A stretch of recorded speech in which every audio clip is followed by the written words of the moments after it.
हमारे देश के लिए दुर्भाग्य की बात है कि सरकार हमारी इतना कुछ कर रही है, हमारा स्वास्थ्य विभाग इतना कुछ कर रहा है, हमारा पुलिस प्रशासन इतना कुछ कर रहा है, आपको घर बैठे क्लास प्रोवाइड करा रही है सरकार, टीचर सहयोग दे रहे हैं, हर विभाग सहयोग दे रहा है, परंतु जो जनता है वो फिर भी नहीं मानती है।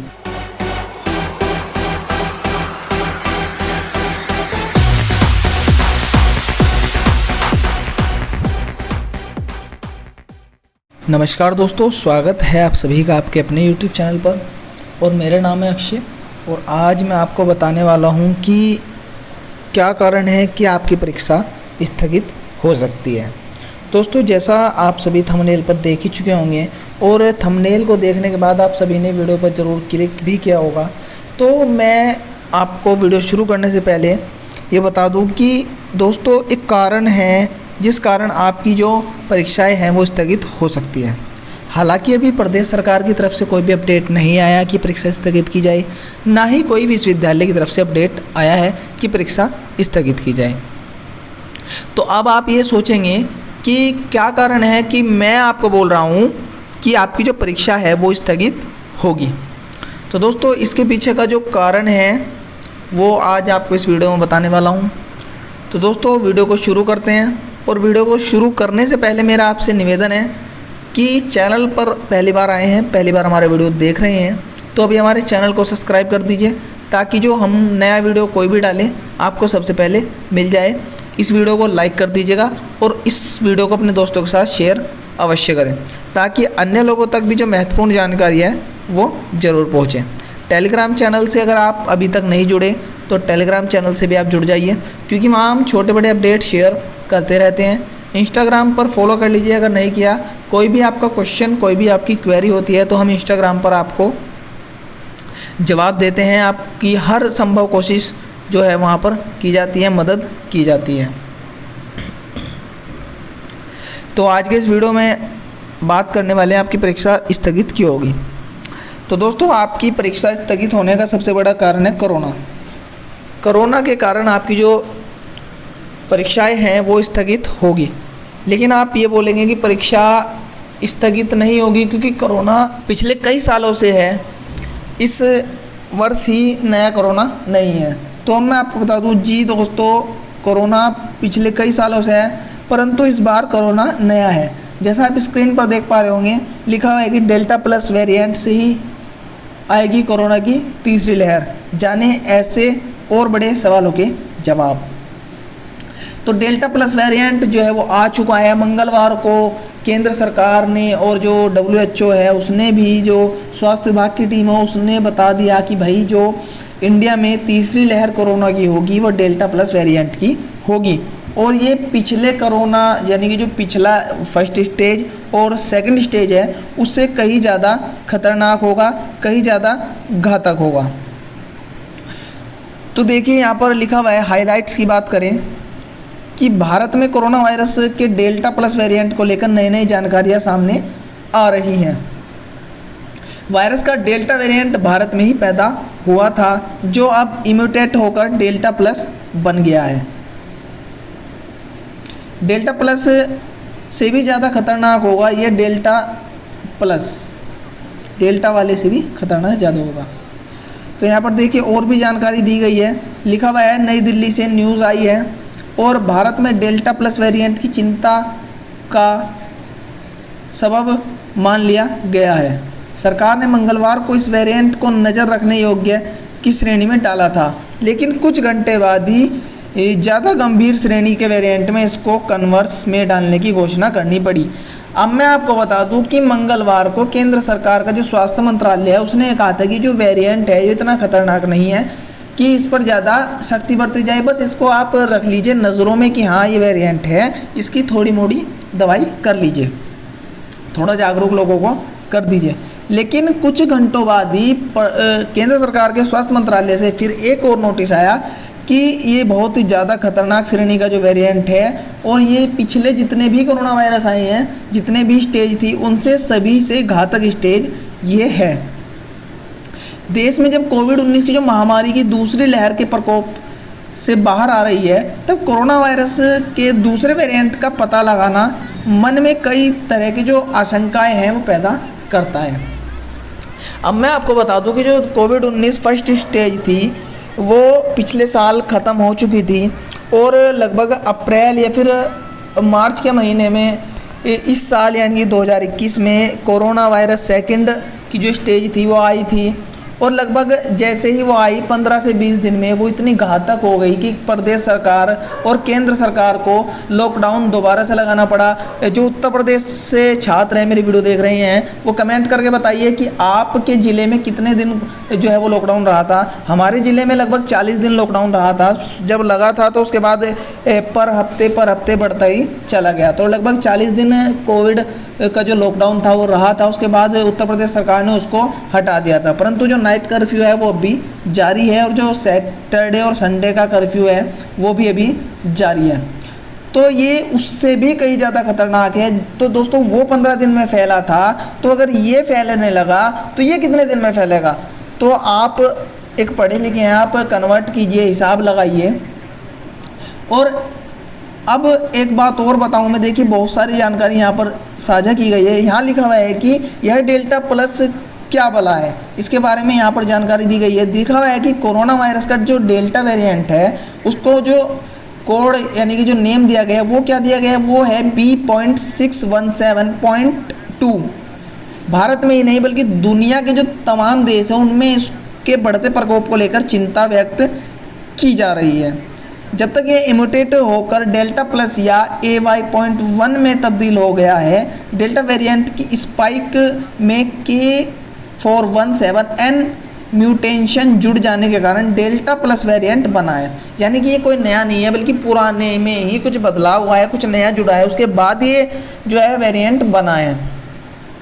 और अफ्रीका में पाए गए कोरोना वायरस के जो बीटा वेरिएंट हैं और ब्राज़ील में जो पाए गए एन गामा वेरिएंट में पाया गया है। बहरहाल वैज्ञानिकों ने जो जीनोम सीक्वेंसिंग के जरिए लगातार नज़र बनाए हुए हैं और जल्द ही जो डेल्टा वेरिएंट है इस पर जो भी है नतीजे आएंगे। और देखिए एक बात और बता दूं कि भारत में अब तक इसके जो 22 मामले हैं वो आ चुके हैं। देखिए आप देख पा रहे होंगे भारत में कहाँ कहाँ मिले हैं डेल्टा प्लस वेरिएंट के मरीज। और दोस्तों कोई पुरानी खबर नहीं है, ये इसी मंगलवार की है, यानी कि परसों की ये खबर है और आज मैं आपके लिए वीडियो बना रहा हूँ। डेल्टा की खबर प्लस जो डेल्टा प्लस है वो संक्रमण के मामले में सभी पहले भारत में ही मिले हैं। केंद्रीय स्वास्थ्य मंत्रालय के मुताबिक भारत में डेल्टा प्लस वेरिएंट के 22 मामले सामने आए हैं, जिसमें से 16 महाराष्ट्र के जलगांव और रत्नागिरी से हैं। बाकी मामले केरल व मध्य प्रदेश से हैं। यानी कि मैं आपको बता दूं कि 2 दिन पहले ही हमारे देश में ये कोरोना वायरस आया और अब तक 3 राज्यों में जो है इसके केस मिल चुके हैं। महाराष्ट्र में सबसे ज़्यादा केस हैं, उसके बाद केरल और फिर मध्य प्रदेश में जो है केस हैं। केरल के जो पलक्कड़ और पंथमथिट्टा में जो, जबकि MP के भोपाल व शिवपुरी ज़िले में जो है इसके संक्रमण के मरीज मिल रहे हैं। दरअसल जिन इलाकों में डेल्टा प्लस वेरिएंट के मरीज मिले हैं वहाँ पॉजिटिविटी रेट काफ़ी ज़्यादा रही है। देखिए यहाँ पर अलग से एक पैराग्राफ भी दिया गया है जो एम्स नई दिल्ली के डॉक्टर हैं उनके द्वारा लिखा गया है कि हर वेरिएंट अलग तरह से क्लिनिकल रिस्पांस के साथ आता है। पिछले वेरिएंट में ऑक्सीजन लेवल घट रहा था, लेकिन हम नहीं जानते कि डेल्टा प्लस वेरिएंट के नतीजे कैसे होंगे। तो दोस्तों इससे साफ है कि अभी तक इसका कुछ सरकार को भी नहीं पता, स्वास्थ्य मंत्रालय को भी नहीं पता, डॉक्टर्स को भी नहीं पता कि अगला वेरिएंट किस प्रकार का आएगा, क्या ये नुकसान पहुँचाएगा हमारी बॉडी को, क्या इसका नुकसान होगा, कैसे इसकी रिकवरी होगी और कैसे इसके लक्षण होंगे। अभी इसका कुछ भी सामने नहीं आया है। और ये मैं नहीं बोल रहा, ये डॉक्टर सुब्रदीप कर्माकर एम्स नई दिल्ली से बोल रहे हैं। दोस्तों एम्स के जो वरिष्ठ अधिकारी है उनका ये लेख था यहाँ पर। और डेल्टा प्लस वेरिएंट का भारत में कैसे पता चला, अब आप ये बोलेंगे कि पता कैसे चला, तो इसके बारे में यहाँ लिखा हुआ है कि भारतीय सोर्स कोर्स 2 जीनोमिक्स कंसोर्टियम के नमूनों के जीनोम सीक्वेंसिंग के दौरान डेल्टा प्लस वेरिएंट का पता लगाया गया। यानी कि एक रिसर्च हुआ और उसके अनुसार ही इसका पता लगा। भारतीय सोर्स कोव 2 जिनकोमिक्स एंड कंसोर्शियम प्रयोगशालाओं का एक समूह है जिसकी स्थापना भारत में 25 दिसंबर को की गई थी। ये कुछ आपके काम की नहीं है खबर, लेकिन आगे आते हैं और लिखा हुआ है कि भारत के सिवा किसी दूसरे देश में भी पाया गया डेल्टा प्लस। तो दोस्तों भारत में ही नहीं बल्कि भारत से अलग भी ये पाया गया है। केंद्रीय स्वास्थ्य मंत्रालय ने बताया कि कोरोना वायरस का जो डेल्टा प्लस वेरिएंट है वो भारत के अलावा अभी 9 देशों में पाया गया है। जिसमें से देशों में पाया गया उनमें अमेरिका, यूके, पुर्तगाल, स्विट्जरलैंड, जापान, पोलैंड, नेपाल, चीन और रूस शामिल हैं। जहाँ तक बात वायरस के डेल्टा वेरिएंट की है, मैं आपको बता दूं तो यह भारत सहित दुनिया के 80 देशों में पाया गया है। भारत में कोरोना की दूसरी लहर की जो वजह थी यही डेल्टा वेरिएंट ही थी। दोस्तों जो भारत में सेकंड लहर आई थी, जिसको आप सेकंड लहर कह रहे थे, वो कोरोना वायरस का डेल्टा प्लस वेरिएंट नहीं था, वो डेल्टा वेरिएंट था। और तीसरी लहर में डेल्टा प्लस वेरिएंट आ रहा है, तो वो उससे कहीं ज़्यादा और ख़तरनाक है। तो इसी चीज़ को देखते हुए मैं आपको बोल रहा हूँ कि अगर वो वेरिएंट फैलता है, क्योंकि दोस्तों आपकी जो परीक्षाएं हैं वो जुलाई में शुरू होकर अगस्त के 27 अगस्त या फिर 17 अगस्त तक है। तो दोस्तों 15 दिन में जब सेकंड लहर इतनी फैल सकती है, तो थर्ड लहर उससे भी ज़्यादा कहीं खतरनाक है। वो 5 से 6 दिन में ही इतना फैल जाएगा, अगर फैला तो बहुत ही बुरा वो कर देगा। मैं आपको डरा नहीं रहा, मैं आपको धमका नहीं रहा, मैं आपको सच्चाई से रूबरू करा रहा हूं दोस्तों कि जो हालत है वो मैं आपको बता रहा हूं कि इस प्रकार से आपका जो पेपर है वो कैंसिल हो सकता है। और देखिए यहाँ पर डेल्टा प्लस वेरिएंट से ज़्यादा खतरनाक ये वेरिएंट यहाँ पर बताया जा रहा है। जैसे मैं भी आपको बता चुका हूँ कि ये उससे कहीं ज़्यादा खतरनाक है। देखिए मैं आपको बता दूँ कि पहले वाला जो वेरिएंट था उसमें कोरोना वायरस के जो पॉजिटिव मरीज़ थे वो मिल रहे थे, ठीक। मौत का जो आंकड़ा था वो बहुत कम था। लेकिन जैसे ही सेकंड लहर आई, जिसको आप सेकंड लहर बोल रहे थे कोरोना वायरस की, उसमें पॉजिटिव वालों की संख्या कम थी और मरने वालों की संख्या ज़्यादा थी। मतलब कि वो उससे कहीं ज़्यादा खतरनाक था। पहले वाले में तो आपका इतना समय मिल रहा था कि आप अपनी रिपोर्ट करा लो, अपना चेकअप करा लो और आपकी रिपोर्ट भी आ जाती थी। लेकिन सेकंड वाले में इतना हुआ कि आदमी को, व्यक्ति को कोरोना वायरस का चेकअप कराने का भी समय नहीं मिला। कोरोना वायरस हुआ और तुरंत उसकी डेथ हो गई। और उससे भी ज़्यादा खतरनाक बताया जा रहा है। तो दोस्तों आप सोच सकते हैं कि क्या है ये वायरस, क्या करके रहेगा। तो इसी कारण मैं आपको बार बार बोल रहा हूँ कि आपकी परीक्षाएं जो है वो कैंसिल हो सकती है, क्योंकि अगर जरा सा भी ये फैला तो इसको फैलते हुए देर नहीं लगेगी। तो इसी कारण मैं आपको बता रहा था कि जो वायरस है वो फैल जाएगा। अभी जो जितने भी वेरिएंट आए उसमें डेल्टा सबसे तेज़ी से फैलता है और आप वेरिएंट में भी काफ़ी संक्रमण है। लेकिन डेल्टा इसमें जो 60% के अधिक संक्रमण है, डेल्टा के 2 इम्यूटेट यानी कि 452R और 478 के इम्यूनिटी को चकमा दे सकते हैं। यानी कि इम्यूनिटी भी इसमें कुछ काम नहीं करने वाली है। और इससे जो मिलते जुलते वेरिएंट है उनको वैक्सीनेशन का भी कोई फ़ायदा नहीं होने वाला है। अब सरकार बोल रही थी कि भाई वैक्सीन लगवा लो, कोरोना नहीं होगा, तो इस पर जो है वैक्सीनेशन का भी कोई खास प्रभाव नहीं पड़ेगा। देखिए आप, मैं नहीं बोल रहा, ये न्यूज़पेपर बोल रहा है, न्यूज़ बोल रही है। देखिए कि वैक्सीन को भी चकमा देने में कामयाब दिखता है। तो दोस्तों आगे भी दिया गया है इसमें डेल्टा प्लस वेरिएंट बच्चों के लिए कितना चिंताजनक है।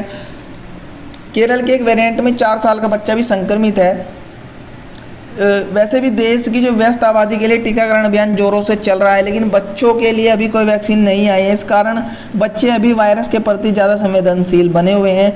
कहीं भी जा सकता है कि अगर भारत में कोविड-19 की जो महामारी की जो तीसरी लहर है बच्चों को प्रभावित होंगे। और कुछ एक्सपर्ट यह भी मान रहे हैं कि डेल्टा प्लस वेरिएंट के संक्रमण में जो रफ्तार है वो तेज़ हुई है, इसी वजह से तीसरी लहर आएगी। वैसे ये अभी तक अटकलें हैं, पुख्ता जानकारी अभी तक हासिल नहीं हो सकी है, लगातार रिसर्च हो रही है। एक और यहाँ पर मैसेज है वो आप देख पा रहे होंगे कि 22 सीक्वेंसों के आधार पर डेल्टा प्लस के वेरिएंट ऑफ कंसर्न की जो श्रेणी में डालने की पक्ष की पुख्ता सबूत नहीं मिले। यह वाकई चिंता का सबक है कि यह करने के लिए बायोलॉजिकल और क्लिनिकल इंफॉर्मेशन की ज़रूरत होती है। इसके लिए आपको समान डेल्टा प्लस वेरिएंट से संक्रमित कुछ 100 मरीजों पर अध्ययन करना होगा, तब पता चल पाएगा कि यह डेल्टा से मुकाबले ज़्यादा खतरनाक है या नहीं। ये doctor Gagandeep Kang, virologist, royal society of London, ये लंदन से जो है कहा गया एक डॉक्टर के द्वारा। तो दोस्तों आज ये खबर थी, मैंने आपको बताई।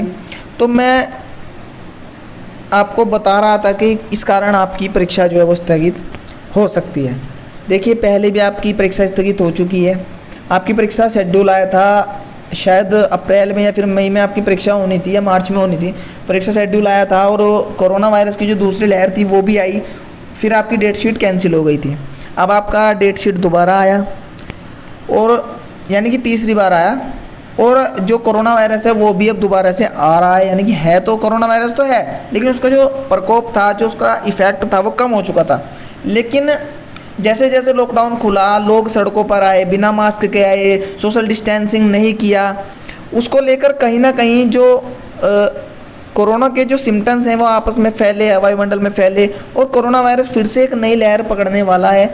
और दोस्तों, ये हमारे देश के लिए दुर्भाग्य की बात है कि सरकार हमारी इतना कुछ कर रही है, हमारा स्वास्थ्य विभाग इतना कुछ कर रहा है, हमारा पुलिस प्रशासन इतना कुछ कर रहा है, आपको घर बैठे क्लास प्रोवाइड करा रही है सरकार, टीचर सहयोग दे रहे हैं, हर विभाग सहयोग दे रहा है, परंतु जो जनता है वो फिर भी नहीं मानती है।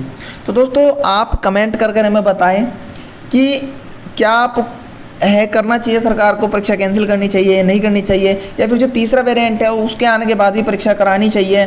तो दोस्तों, अब हम आपका मत लेंगे। आप बताइए कि क्या तीसरा वेरिएंट आएगा या नहीं आएगा। और जिस प्रकार से न्यूज़ दी गई है कि ये आ गया है, 22 मामले मिल चुके हैं 2 दिन के अंदर अंदर, तो क्या आपको लगता है ये उससे ज़्यादा तेज़ी से फैलेगा या नहीं फैलेगा? आप बताइए। अगर फैलता है तो परीक्षा करानी चाहिए, नहीं करानी चाहिए, ऑफलाइन मोड में करानी चाहिए, ऑनलाइन मोड में कराई जानी चाहिए? जो भी आपका मत है आप हमें कमेंट करें। और हाँ दोस्तों, आपकी कोई परेशानी हो, दिक्कत हो तो आप हमें टेलीग्राम पर या फिर इंस्टाग्राम पर संपर्क कर सकते हैं। टेलीग्राम चैनल अभी तक ज्वाइन नहीं किया तो टेलीग्राम चैनल आप ज्वाइन कर लीजिए। वहाँ पर आपके जो है छोटी बड़ी जानकारी साझा कर दी जाती है। व्हाट्सएप ग्रुप में कोई छात्र जुड़ने का इच्छुक है तो वो व्हाट्सएप ग्रुप पर भी हमारे से जुड़ सकते हैं। तो चलिए दोस्तों, फिर मिलेंगे आपसे नई वीडियो में। तब तक के लिए बाय बाय, टेक केयर।